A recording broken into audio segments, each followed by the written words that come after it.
Sahabat, aku tak keberatan di penjara sejauh aku dibolehkan membaca buku di penjara karena buku membuatku bebas. Ini adalah kutipan dari Bung Hatta, Muhammad Hatta, yang pernah menjadi wakil presiden Indonesia, salah satu bapak proklamator kita.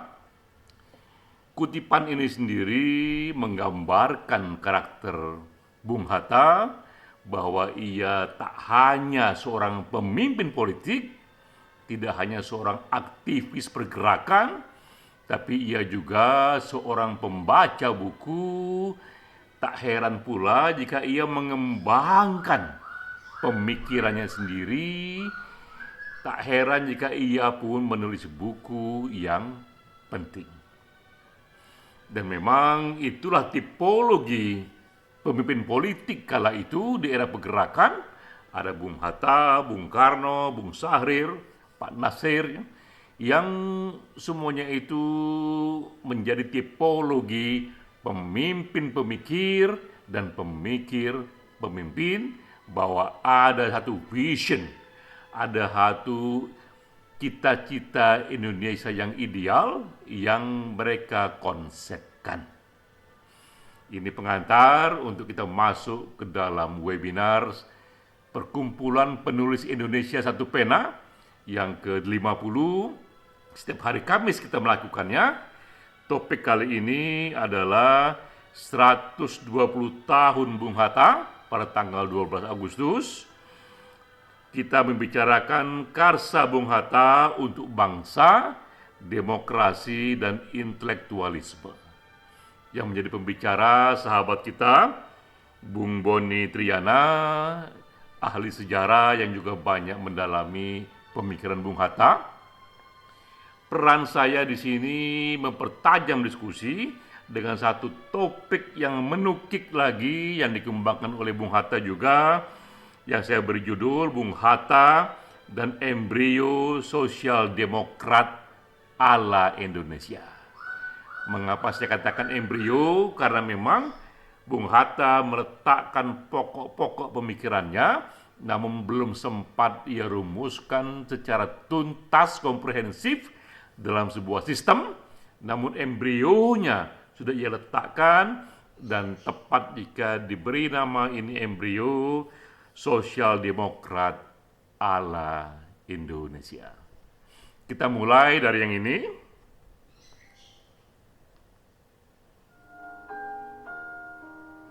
Ini suasana dunia pemimpin kita di awal-awal kemerdekaan, tahun 45 sampai 60-an, bahwa saat itu aneka kubu ideologi dunia memiliki wakil-wakilnya di Indonesia, karena memang para pemimpin kita di era itu adalah mereka yang juga pembaca, yang juga menjadi ideolog. Ya. Di sini misalnya kita tahu ada Bung Karno, ia mewakili satu pandangan ideologi nasionalisme. Ada DNID mewakili komunisme. Ada Muhammad Nasir, ia mewakili cara berpikir pandangan politik Islam. Dan seringkali Muhammad Hatta dilekatkan dengan Sultan Syahrir. Mereka berdua mewakili cara berpikir atau vision dari sosial demokrat Eropa Barat. Ia tidak pro kepada komunisme, tidak pro juga kepada demokrasi ala Amerika, tapi lebih kepada SOSDEM, sosial demokrat ala Eropa Barat, yang tepatnya lagi lebih ke Nordic model, negara-negara di Skandinavia. Nah, mengenai Bung Hatta sudah banyak yang membahas mengenai pemikiran politiknya. Ini salah satu buku yang juga saya baca, Indonesia Free, A Political Biography of Muhammad Hatta, yang ditulis oleh Mavis Rose di tahun 87. Dari sinilah kita gali pokok-pokok pemikiran Muhammad Hatta yang kita anggap ini sebuah embrio yang bisa disusun menjadi satu pola model bentuk negara tertentu. Nah, ini 3 unsur pemikiran Bung Hatta. Ini hal-hal yang sangat ia anjurkan dengan catatan bahwa Bung Hatta ia sangat menganjurkan demokrasi. Bagi Bung Hatta sangat penting Indonesia menghormati dan memberi tempat kepada kedaulatan rakyat yang menjadi inti demokrasi. Namun ia katakan ia mengkritik demokrasi ala barat yang individualistik, karena dalam pemikirannya individualisme ini jika diberikan ruang yang terlalu besar akan menghasilkan jurang kaya miskin yang terlalu tajam. Jadi ia memberikan favoritisme kepada demokrasi dengan catatan. Juga Bung Hatta memberikan favoritisme kepada sosialisme. Yang ia sukai di sini adalah satu model ekonomi yang memberi perhatian kepada empowerment rakyat banyak, kepada pemerataan ekonomi rakyat banyak. Namun ia tak suka jika sosialisme ini terlalu diwarnai oleh komunisme, oleh marxisme yang berujung kepada diktatur proletariat, karena sosialisme ala komunisme itu tidak memberi tempat kepada demokrasi.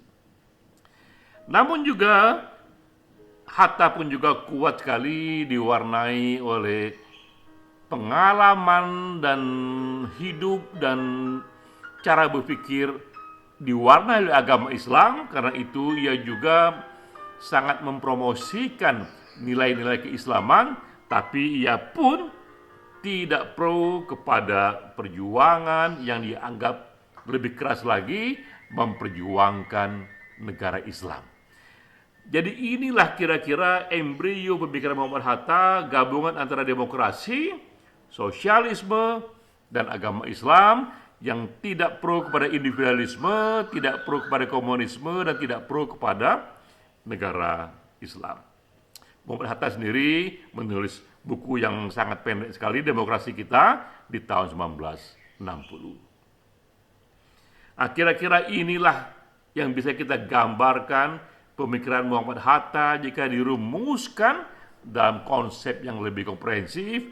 Katakanlah ini sejenis negara ideal demokrasi sosial ala Indonesia, itu seperti negara kesejahteraan Eropa Barat, Nordic model, tapi yang dimodifikasi. Ini bentuk seperti negara-negara yang sekarang ini dikembangkan oleh Finlandia, Denmark, Swedia, Norwegia, tapi yang dimodifikasi. Nanti kita jelaskan di manakah letak modifikasi yang lebih sesuai dengan pemikiran Muhammad Hatta. Kita mulai dulu dengan perkembangan baru, cara mengukur kemajuan sebuah negara. Karena nanti ini relevan dengan cara kita membahas Nordic model yang akan dimodifikasi dengan favoritisme ala Muhammad Hatta. Bahwa sekarang ini ada cara baru mengukur kemajuan negara yang dilakukan oleh PBB melalui Badan Sustainable Development Solution Network PBB sejak tahun 2012.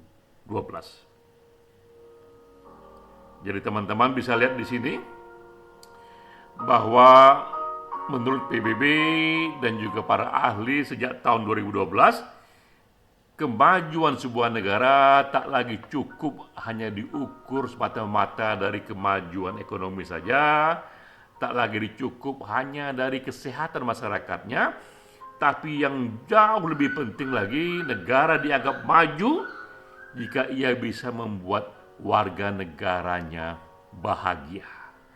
Sudah dikembangkan satu bentuk riset self-claim happiness yang penduduk setempat bisa menyatakan seberapa tinggi tingkat kebahagiaannya, namun tentu juga ini disertai dengan 6 variabel besar sebagai satu indeks. Inilah 6 kriteria yang digunakan untuk tahu seberapa maju sebuah negara.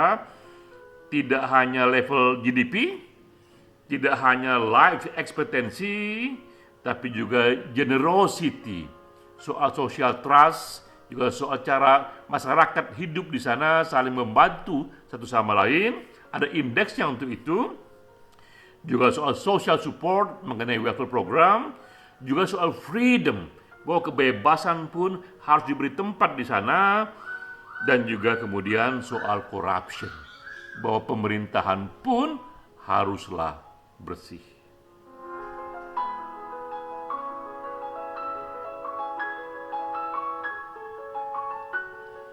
Nah, kita lihat di sini. Ini indeks terakhir tahun 2022 yang dibuat oleh PBB. Negara manakah yang dianggap paling tinggi World Happiness Index ya? Dan kita terpana ranking 1, 2, 3, 4 adalah negara-negara di Skandinavia.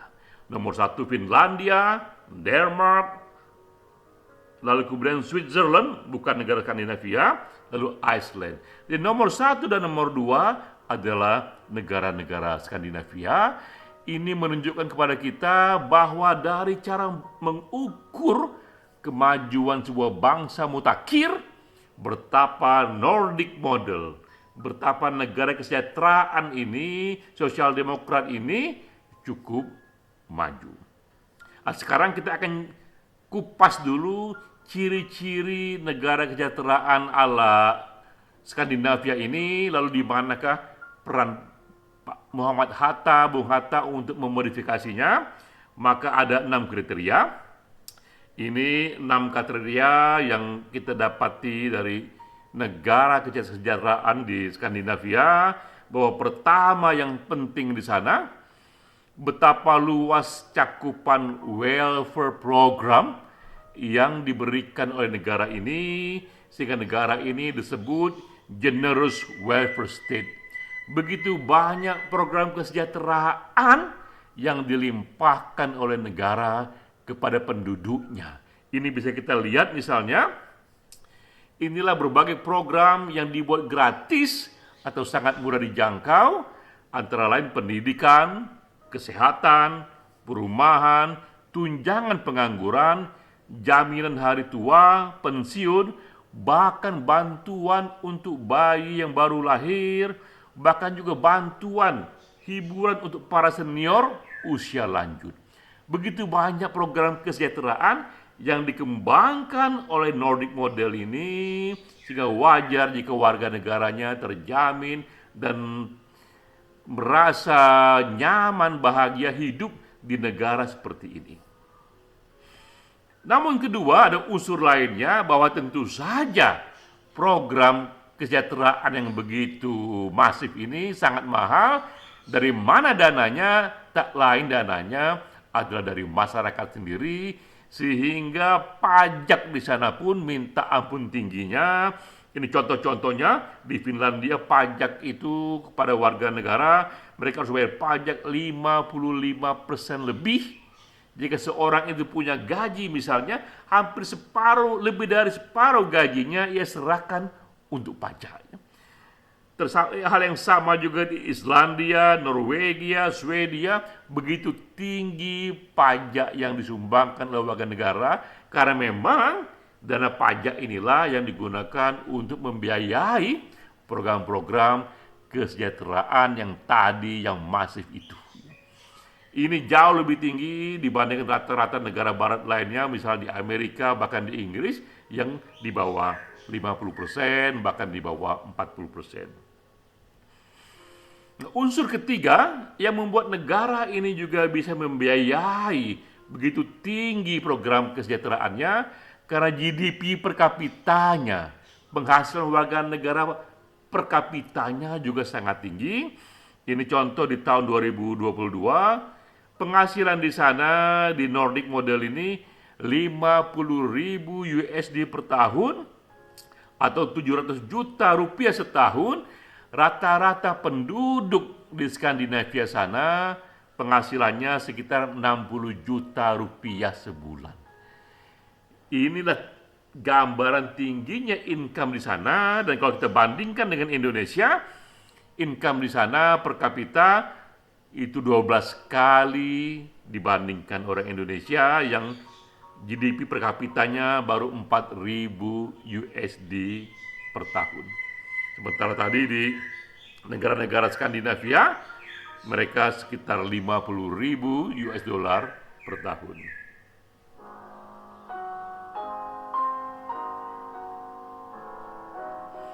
Nah, ini unsur keempat dari Nordic model, bahwa di sana pun juga diterapkan full demokrasi, tidak hanya ada pemilihan umum yang terjamin bersih untuk semua opportunity yang sama kepada semua warga negara, tapi juga pengakuan yang penuh kepada hak asasi manusia. Di Nordic family misalnya, di Nordic model sana, itu LGBT juga diberi tempat di sana sebagai salah satu bentuk hak asasi manusia yang terbaru yang sudah disepakati oleh banyak negara-negara maju. Kelima, juga di sana pemerintahan di Nordic model itu adalah pemerintahan yang bersih, diukur dari Transparansi Internasional. Nordic model ini, Nordic countries ini termasuk tinggi skornya. Ini dia skornya, bahwa di tahun 2021 negara yang paling bersih berdasarkan measurement yang dibuat oleh Transparansi Internasional itu adalah Denmark, Finlandia, Norwegia, Swedia. Ini semua adalah negara-negara Skandinavia. Jadi kita lihat di sini dari berbagai indeks dan ukuran yang modern, betapa memang negara-negara sosial demokrat di Eropa Barat ini, di Skandinavia ini sangat tinggi sekali hasilnya, sangat tinggi sekali kualitasnya. Keenam, inilah hal yang juga kontroversial, bahwa di sana, di Skandinavia sana, agama tak lagi dianggap penting. Jika ditanyakan kepada mereka, Bapak Ibu sekalian, apakah bagi Bapak Ibu agama itu penting? Yang mengatakan agama itu penting bagi kami di bawah 30%. Akibat di sana memang berkembang kultur yang lebih sekuler, yang lebih diwarnai oleh sains dan prinsip-prinsip dari human rights. Nah, disinilah kita melihat sosial demokrat ala Indonesia, bagaimana jika kita kembangkan pikiran Muhammad Hatta, unsur keenam tadi, unsur di mana agama tak lagi dianggap penting, itu tidak cocok bagi Muhammad Hatta, karena bagi Muhammad Hatta, agama, apalagi di Indonesia, itu menggoreskan secara dalam sekali batin kita di sini, karena itu tak bisa diabaikan. Bagi Muhammad Hatta, embrio-embrio pemikirannya jika dikembangkan, kira-kira itu seperti model negara Finlandia, Swedia, Denmark, ditambah dengan hadirnya Kementerian Agama. Jika kita ingin secara makro menggambarkan bagaimanakah kiranya pemikiran Muhammad Hatta ini jika kita tuntaskan menjadi sebuah sistem kenegaraan, dapat kita katakan itu seperti negara-negara di Finlandia plus tingginya peran agama, plus berperannya Kementerian Agama. Satu negara yang sangat mengembangkan secara masif program kesejahteraan untuk masyarakatnya yang bersih, mengakui demokrasi, yang juga tinggi tingkat social supportnya, tingkat generosity-nya. Namun jika Muhammad Hatta kita letakkan di sini, ia menggarisbawahi pentingnya peran agama dalam masyarakat. Setidaknya di sana ada satu kementerian agama yang juga ikut dalam pemerintahan. Sahabat, merenungkan 120 tahun Bung Hatta, proklamator kita, ini bagian yang bisa kita eksplor, bahwa saatnya juga kita mengembangkan satu negara kesejahteraan ala Indonesia. Salam.